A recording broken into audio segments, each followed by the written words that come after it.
Hi guys, my name is Stephanie and you're welcome to my YouTube channel. If you're a returning subscriber, thank you for coming back. If you're new here, you're most welcome. So in today's video, I'm going to be sharing with you guys how to make this camisole or cami top. So if you're interested, keep watching and don't forget to subscribe to my channel and like the video as well.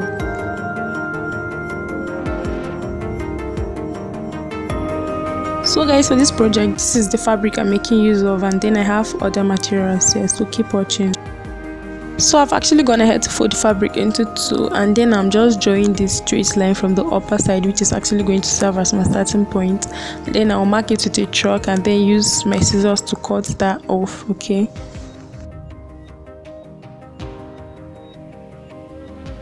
So guys, the next thing I'm going to do is to be inserting all my vertical measurements. Now I'll go ahead and minus 5 inches from the upper side because it's actually going to be completed with a strap, and then mark to my bust point, which is 9.5 inches, and then I'll also take it all the way down to my waistline, about 15 inches, and then to my hip point, 23 inches. But I added 1 inch for folding allowance for the downside, so I marked 24 inches. So I'll go ahead and connect all the points with my ruler.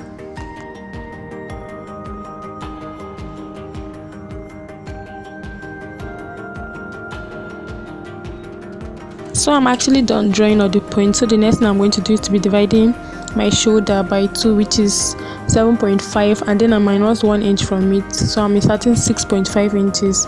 I've actually gone ahead to mark it there, and then I'm taking the 5 inches from the upper side to mark my armhole. My armhole is 7.5, but I'm making it to be 8 inches. That's 3 inches for the downside. So I'll actually go ahead and curve the armhole just the same way you see me doing the video. So the next thing I'm going to do is to be dividing my round bust measurement by 4. My round bust is 34 inches divided by 4. I will just mark it there and then add 1.5 inch for sewing allowance. And also for my waist is 27 inches. I will divide it by 4. I'll mark the measurement there and then add 1.5 inch for sewing allowance. And then for the hem of the dress, which is my hip point, my hip is 35 inches, so I will divide it by 4. I'll mark the measurement there and then add 1.5 inch for sewing allowance as well. So the next thing I'm going to do is just connect all the points together from the bust point to the waistline and then to the hip point, which is also the hem of the dress. So guys, for the upper side, you can actually leave it to be straight, but for mine I actually want it to be like curvy a bit, so I'm minusing 5 inches and then I'll be going down by about 1.5 inch. I'll actually go down about 1.5 inch to make that curve, so I'll just carve it to the armhole line just the same way you see me doing in the video. But this is actually optional. You can actually leave it to be straight or curve it. So I'm just tracing out the main measurement so that you guys will see how it's looking like. So I'm sewing from the main measurement. The other side is actually going to be my allowance. So the next thing I'm going to do is to just cut off everything now. I'm just going to follow the measurement that I mark with my chalk and then cut out everything.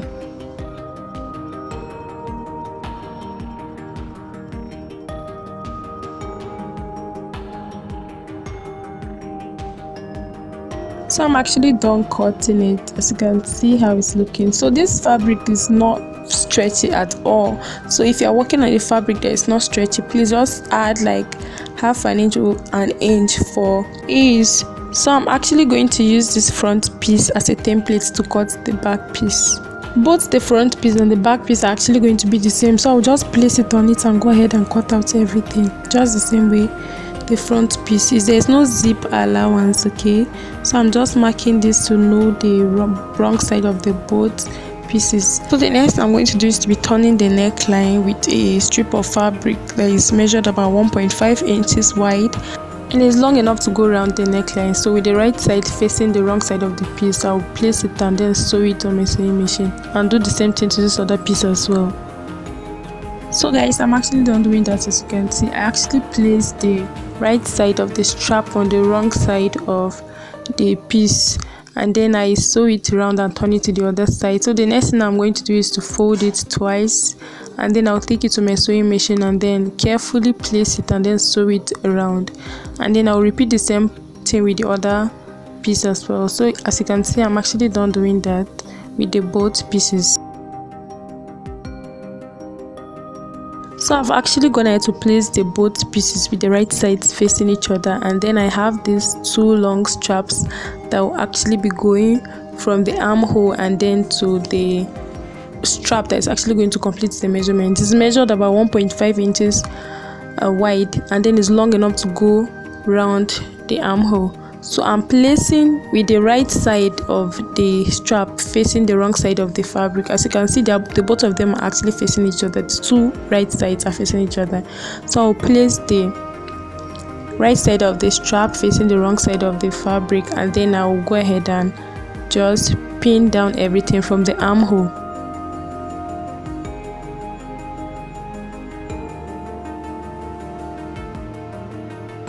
So when I'm actually done pinning, the next thing I'm going to do is to be measuring the measurement that's actually going to complete the strap. 5 inches for the front and then 5 for the back, which is like 10 inches. So I'll go ahead and mark it just the same way you see in this video.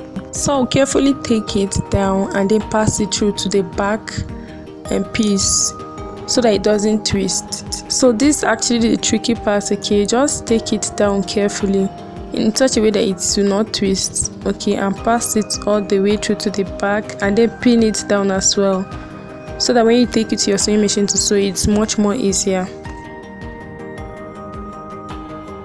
So guys, I'm actually done pinning. So the next thing is to take it to my sewing machine and sew the two pieces from both the back and the front, and also the other side as well. So I'm actually done doing that, as you can see. So the next thing I'm going to do is that I'm going to turn this over to the right side just the same way you see, and then carefully push it upward and then still pin everything down before taking it to my sewing machine to sew it. So I'll carefully arrange it and then fold it to cover the stitched parts for the downside, and then I'll pin it all the way around to the other side.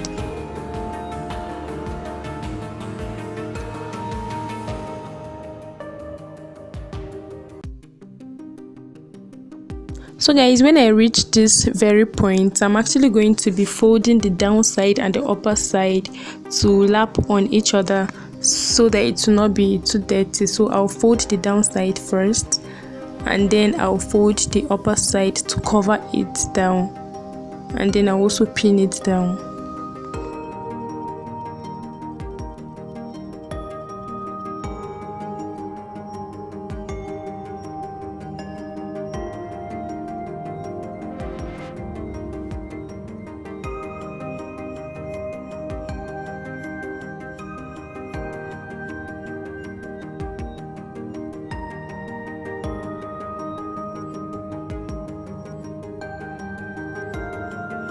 And then I also complete to the back side, continue pinning it to the back side as well.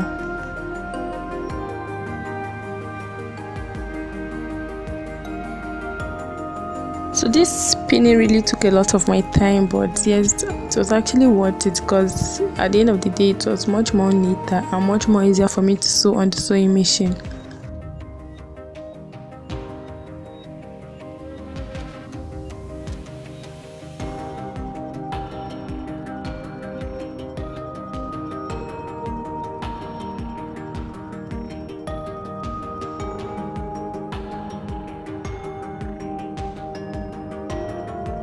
So guys, I'm actually done pinning one side. So the next thing I'm going to do is that I'll take this to my sewing machine and then neatly sew on the tip all the way to the back, and then from that point as well I'll take it all the way to the back side, and then I'll be repeating the same process with the other side as well.